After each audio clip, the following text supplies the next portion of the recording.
I've been running a software development agency for the past 3 years, and I've helped a handful of people start their own agencies as well. I've seen people try and fail. I've seen people try and succeed. There are two main reasons that people fail. The first reason is that it's not their priority. People will start and then they'll stop. Honestly, at the end of the day, so many people say they want it, but the number of people who actually want it and who actually do it is a little bit different. I've seen literally people start and then they decide that actually they like their jobs, they want to stay, they're just not that hungry for it. I had a woman come to me and she was very keen in starting and she wanted to do it and blah, blah, blah. A month later, she found out she's pregnant. And so those plans went completely out the window. And now it's babies all day, focus on pregnancy and taking care of that. And like, great for her, but it's not her priority. Sometimes people ask me like, oh, how hard is it and whatever, and how likely am I to succeed, or when can I see results? If you're starting with those questions of when can you see results, are you even gonna stick to it for that long? The reality is most people fail because they didn't stick to it in the first place. It wasn't even their priority. They didn't want to do it that bad. They were interested. Yeah, they thought it's cool. I think I want this, but they don't actually want it. And the actions speak louder than the words at the end of the day. If they did want it, they'd stick to it. And there's nothing wrong with it. It's just that they like their job and that's okay. Or, they're focused on family, or they're focused on friends or exploring. I had one guy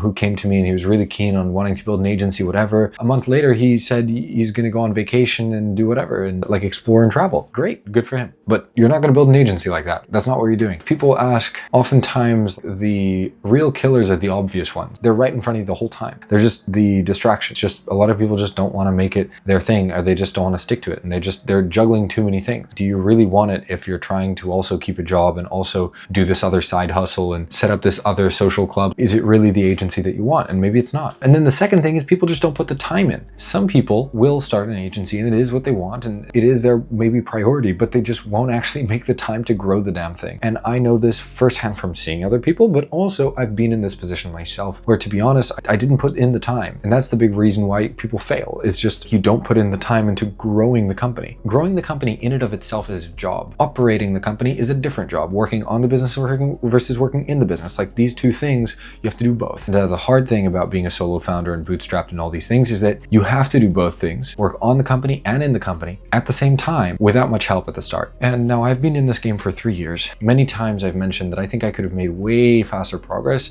had I not made certain mistakes. And one of those mistakes, the reality is I didn't put in enough time toward marketing and growing the business. I let myself get too involved in the business sometimes. So basically just executing on what's in front of us. And I didn't put in time into the kind of growth function of the business, which is really what you have to do if you want to grow it. Sometimes I set up the business and things were running, and I would use and exercise the freedom that I had to travel and do whatever. And I don't regret it. Like, I did see the world. I did go on some really, really cool travels.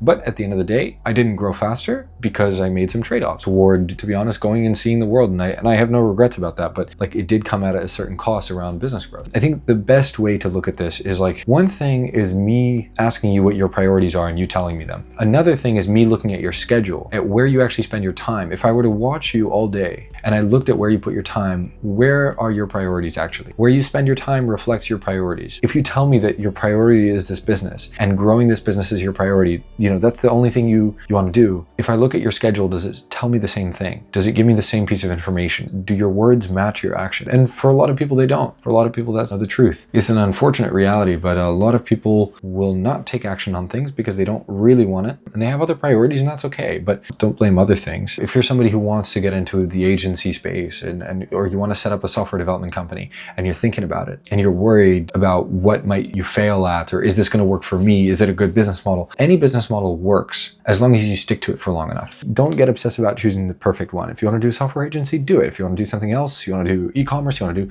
whatever, go for it and do it, but just stick to it. At the end of the day, the reasons people fail is that they don't stick to it and it's not their priority, or they're juggling too many things, and that's it. Like, the two main reasons are people literally just gave up on the business itself, or they didn't actually put time into growing the business and they just effectively operated as a glorified freelancer. And that's okay too. A contractor has a good life. You get flexibility, you get to choose your clients, you don't have a team, you don't have the headache of managing a team, you don't have the responsibility of managing a team. That's fine too. There's nothing bad about it. But sometimes if you're worried about if you're going to fail or not, the reality is those are the two main reasons. Those are the two main fears that you need to have, is in not being consistent, in making effort to growing the business. Those are the two main things. If you do those two things, if you're consistent and you make an effort to grow the business consistently, and you know, grow the business does not mean passively wait for word of mouth to come in. It means actively putting hours toward marketing, you know, like 2 to 4 hours a day, every day or more, when marketing is really the priority. That's what it means to do that consistently. And if you really do that, I don't think you can fail. You can't fail if you're just not willing to accept it. There was a time that I basically ran out of money because a client didn't pay me on time, but guess what? Like, I didn't fail or anything. It just, I don't know, there was no thought of me stopping. It wasn't really a choice because I didn't really have anything else to turn to. There was no plan B because it was just like, I'm in this thing now. Well, I didn't go to university because I was doing this instead, and I was absolutely far too stubborn to even consider an alternative route. I was like, no, I am going to see this thing through. I don't care how much it takes. It didn't come from a place of like wanting to be like to try hard or something. It was just like, I'm a bit of a stubborn person, and I got it in my head that I wanted to do this, and so I'm stubborn about it, and I will refuse to accept anything else. That's pretty much it. You can't fail if you don't stop trying. It's not that complicated. It's not rocket science. I know it's hard, but it's also still very simple. It's very simple, not complicated, but simple does not mean easy. And I used to conflate those two a lot, but simple does not mean easy. Very hard things can still be very, very simple. And I think this is one of them. But yeah, anyway, ask any questions in the comments.